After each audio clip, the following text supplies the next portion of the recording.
Hey guys, real quick before we get into the video today, I just wanted to bring to your attention, I do have a TcgPlayer Store that I sell pretty frequently on here. If you guys come to my store, MatthewCodysCards, you'll see I have several cards up here for sale. Just reach out to me and let me know. If you guys are interested in anything like that, you can message me on YouTube and just say, hey, I'm interested in this card you have, and maybe we can work out a deal or something. I also have an eBay store where I do sell pretty frequently with like deck cores and play mats and football cards and stuff like that. So just reach out, guys. Please enjoy the video. Peace. Alright guys, welcome back to the channel here, True Knight. So I want to talk about a deck that I decided to take to locals. It was small, I think 13, but still ended up in 4th. Went X1. Small locals, but very competitive. Like, a lot of the players that were there were a lot of the guys that go to YCSs and travel and things of that nature, so I really got my fill playing against those fellas. So I wanted to kind of go over the deck I chose to play. The list I played was, also want to go over stuff I picked up at locals to kind of show you like future channel stuff. Give me one moment. And I'm back. Sorry, had to step away because I wanted to go get the cards that I picked up tonight. So, to show you what I picked up tonight, I just picked up a whole bunch of stuff for Malice, because I know it comes out in 2 weeks, so I just wanted to start now, essentially, with whatever I'm going to be trying to play. So I just got like a generic TCG list build. This is for, we'll talk about this. But this is for, Malice, so pretty fun. Also picked up Zombie Vampire because if I do go to another locals within the month of November, I'm probably going to play Snake Eye as a meta, and we'll talk more about that during the video and everything. Also picked up this to finish off the Fiendsmith engine, so now I have all the cards and everything the engine plays. I picked up a chicken game. It was a toss-in for a trade. Picked up a secret rare version of Race Off for my Kashira engine. This, I should have done it on stream, but during the video, I pulled this right after my match that I recorded with Snake Eye. I lost it. My opponent, we had to hurry up and go to the next round. And I pulled it real quick. I don't know, I usually just like open these at the end of these videos that I do at the end of locals, but my buddy of mine that was there was like, hey, go and open it up, I want to see what you get. I want to see if you get low. And definitely got this, so we'll be selling that real quick. And the thing I'm most excited about that I picked up were 2 QCR Skull Guardians. Will definitely be going in the deck. Don't really have much interest in QCR Saphira or Low, but wanted to get these QCRs. So pretty excited about these. They will be going into the deck for the future. So yeah. Okay. So let's talk about Tenpai and what I played tonight. So it's a general run-of-the-mill build. I decided to play it because I've only been doing a lot of like Omega and stuff because of my wrist. As you guys can see, I can make a fist finally. It's been about 12 days since the injury, so pretty excited that I can do that. I can almost rotate fully. I can't go like this, but I can do like side-to-side stuff. So, was able to shuffle the deck and everything fine tonight, so that was exciting. So yeah, starting out, the most important card in the deck in my opinion, 3 Chandra. You always want to see it. Like I said, I went 3-1. I lost on the match that I recorded of myself against Snake Eye as Mina. My opponent was really strong, and he's a really good player, well-known player that travels to a lot of regionals and YCSs. His name's Conrad. Really strong with the deck, and I drew really well with the shifter and all, and then game 3, where I think my only hope was to draw a shifter, I drew it for turn. So when I've already used all my interrupts and everything, and when he already built his board, so I was kind of screwed there. But yeah, that was just a rundown of my matches. Took 4th place, whatever. But 3 Pydra, 2 Fadra, so I play 2 of this and 1 of this, and the reasoning is that if any game goes longer than a turn or 2, you're going to want to draw this over this. Yes, this potentially can get you to the point where you toss it to get this guy and then bring him back out, but if you're only playing 1 of him, you're only going to get 1 shot at that. So late game, which is turn 2, late game, drawing another one of these is never a bad idea, because hopefully, most likely, you have somebody in the graveyard. Yeah. The one Singing Summoning, never even used it tonight, but still pivotal card. 3 common, tried using it a lot tonight, got either ashed or impulsed. So 3 shifter, again, the card is just nuts. Only used this once in my match that I played against Conrad on, and never saw it the rest of the tourney, so really sucks. But yeah, 3 ash was pretty good tonight.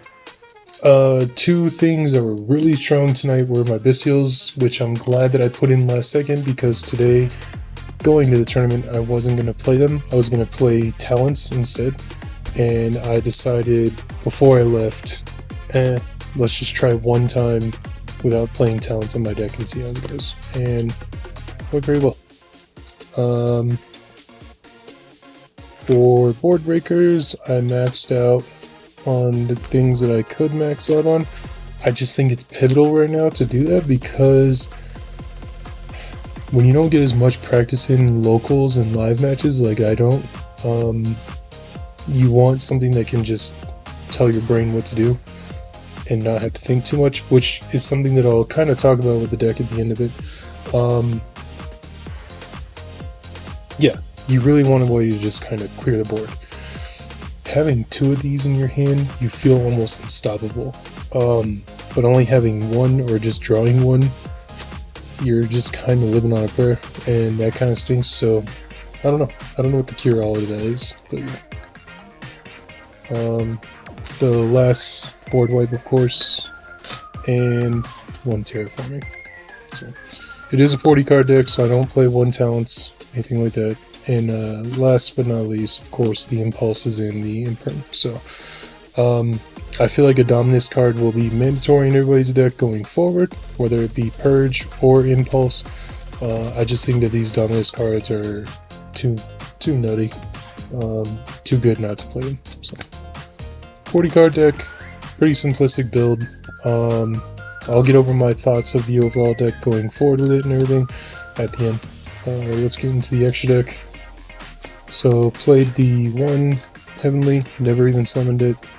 Played 1 SP, never even thought about it. I did play this combo, never even used it. Never came up, but I've had games where you guys have seen me play on Omega where they do come up, so I understand why I keep on it. Summoned this every time I could. Really like having 2 because I did see Unicorn all over the Cashier Unicorn all over the place tonight. I summoned him once, which was in my game 1 match against Conrad, on video there. Pretty good card. The only matches I recorded, guys, sorry, were my first round. Didn't record after that because I only had about 40% battery and I wanted to save it for the final round. So I recorded this, my first round, and then I recorded the first place guy, which was the guy that had beaten me. I recorded his round against the mirror match for the last round of the tournament, just because that's why I wanted to give you guys a good match to watch. And then Q-Belt, never summoned it. Haven't seen U-Bell in quite a while, so yeah, I know why it's there though. Meteor Burst, it's just great overall card, and then of course the last utility cards that I play, but never summoned them. So only things I used in my extra deck tonight were Transcendent, Biden, and 1 time I summoned Trident. So very simplistic deck. Side deck, your typical stuff. 3. I decided to side this instead of main it. Reason being is that I wanted to have 3 Raigeki in the main deck over this because there's not a lot of negates out there, so I wanted to do that rather than just having 2 ways to draw multiples of things. I'd rather to have the chance of getting like a Dark Hole and a Raigeki kind of stuff.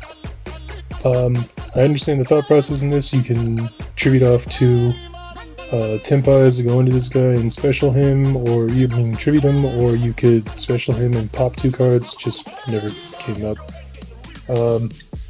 Never once sided into these, even though I side into them all the time in my matches on Omega. Did side into this one because I did play against an opponent who played a lot of back row, and decided to side into it. This because of I do play the thrust, so I wanted a way to get to this in case I was going first. And then my going first cards that I side in pretty much every round were Destructive Daruma and Heat Wave. So yeah, pretty simplistic ideas, guys. Not much to say there. So my thing with Tenpai, I love playing Tenpai in Omega. It's carried me a lot. It's let me get pretty high up on the ladder. I think I'm in the 600s, almost 700s right now on Omega, so I'm having a lot of fun with it. But paper-wise, I want to play a deck that... How do I say this without sounding rude? I want to play a deck that expresses more skill expression. And this deck really lets me just turn my brain off and go, which is good, don't get me wrong, because I do live a hectic life being a father and working full-time. Like, sometimes I just want to go play card games with my friends and not have to think too hard, and this deck really facilitates that. And I know there is skill expression in this deck, don't get me wrong. I know that there are skilled players who will think of combo lines and things of that nature that I haven't even thought about, but for me personally, I want to play something that's more of a build your board, stop your opponent that way, rather than just having constant interruption in your hand already. Because I did have hands tonight where I had like Shifter, Charmy, Impulse, Raigeki, Chandra, and I would drop the Charmy, use Impulse, draw into a Dark Hole or something, and I was just like, God, this just feels insane. And it is, because then on my opponent's turn, I could Raigeki, let them use their follow-up, and then Dark Hole. And then they just be sitting there and drop Chandra, go to battle phase. My opponent would just scoop. And that kind of, to me, like, it didn't feel really savory. It didn't really feel like, oh yeah, I felt good about this. I just kind of was like, oh, cool, okay. You didn't really feel like, I don't feel like I earned my win. Which I really like. I like to... If anybody knows me personally, they know that like I'm a very old school person of like hard work is its own reward. And with Tenpai, for me, it doesn't do it. For me, it just kind of makes me like, cool, it's a win. And I was kind of getting that sense too from playing all the games in Omega, where I was just like, cool, my opponent just knows it's over, and they just scoop. So I think going forward, I might table this and put it away. Maybe play more decks like, I don't know, Voiceless Voice. I did pick up the last card for Snake Eye, and maybe play Snake Eye Fire King, where it's a really expressive, know your lines, know your combos, there's a million ways to get to where you want to go, you just gotta find the way, things like that. So, there's a new way I'm going to do deck profiles going forward, and I'll probably put this video out later in the week after my matches and everything, because I'm going to edit in the stuff that I'm going to talk about. But I want to talk about a few things for each deck, which is attack, defense, skill expression, recovery, and overall are the 5 things I'm going to talk about. And I'm going to put a little graphic in here where you guys can see. Overall, and I'm going to rate it 1 to 5. 1 being really low, 5 being greatest. So you guys can get your grades from that. In my opinion, For attack in this deck, it's a 5. If I could, I'd give it a 6 out of 5. This deck is all about attacking your opponent and just wiping the board clean with them. Defense, I'd also give it like a 4.5 because you just play so much defense and you can always recur your defense like that. For skill expression, I've probably put in about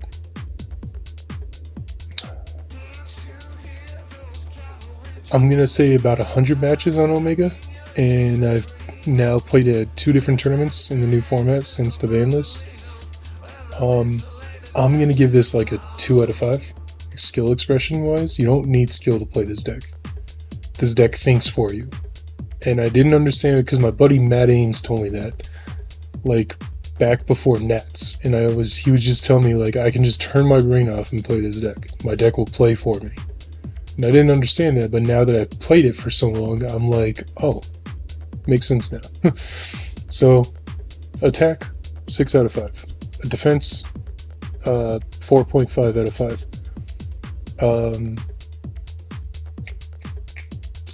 What do you call it? Player expression, 2 out of 5. Recovery, I'm gonna give it a 2.5 out of 5 because for me, I've had games where I've run out of Tenpais. I've had games where my opponent just ashes or impulses or purges, whatever you want to call, the Singing Kamen, or they go away the summoning, and you're just kind of sitting there like, oh, well, now what? You know? I had turns where I'd summon Pydra and my opponent effect veilered, and I had to say go and rely on my hand. There was no real like pathway after that, so it just is a very hard one stop can stop you. So to me, I'm not going to give that anything over a 3, because I feel like anything over a 3, you have at least like 2 ways to go forward, even if you get hit by a hand trap. And I feel like this deck really dies to one hand trap sometimes. So that's my personal opinion. I'll give that a 2.5 out of 5. Overall, I give this deck a solid 4.5 out of 5. And to some people that may seem really high, to some people that may be like right where I'm meeting you at. I don't think anybody's going to think that's too low, because any Tenpai player is going to understand what I'm saying. Though this is not a very skill-oriented deck, it has great defense, great attack. You always feel like you're in the game, even if you're not. And it's very much you better have it when you're playing against this deck. Either you have the out or you don't. You have the way to stop my Tenpai from going off in the battle phase, or you don't. And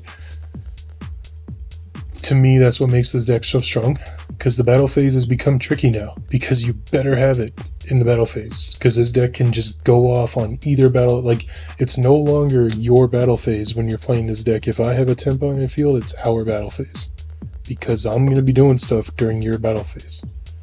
And I think people played really well into that tonight. I can tell you that the people I played against tonight knew how to play against Tenpai. It was just a sheer fact that, like, I never felt like I was just like out skilling somebody in a game. I felt more of the vibe I was getting was, oh, you just don't have the cards to stop me. And that kind of sucks, in my opinion. I don't like that. So I like games where it's like, dang man, I found the path, I found the way, rather than it's just, oh, you have Raigeki and Pydra in here, it's over. Like, I'd rather it be more back and forth, and I don't feel like it was that tonight. I can tell you right now that, like, maybe 4 of my battle phases I actually got into a synchro before my opponent just scooped. Most of my battle phases, it was just swing, effect, script.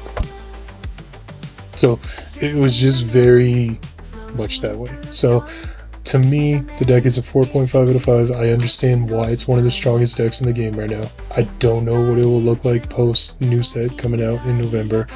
That's again why I picked up the Malice stuff, because I'm going to probably try that out before Rise Out.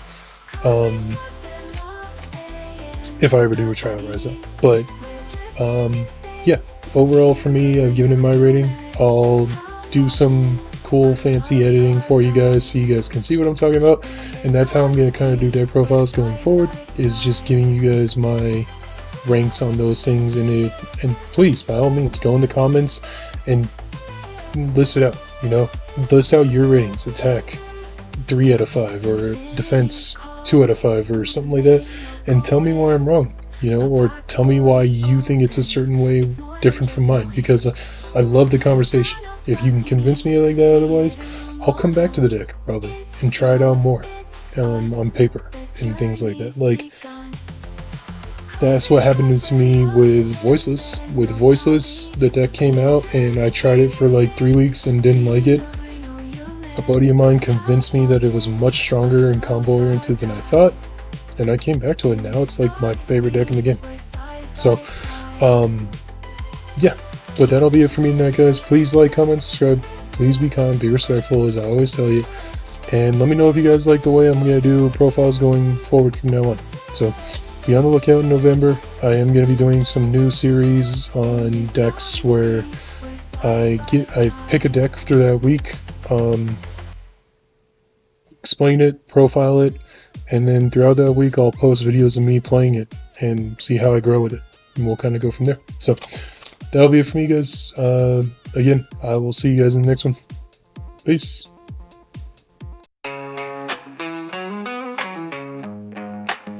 Yes, let's go.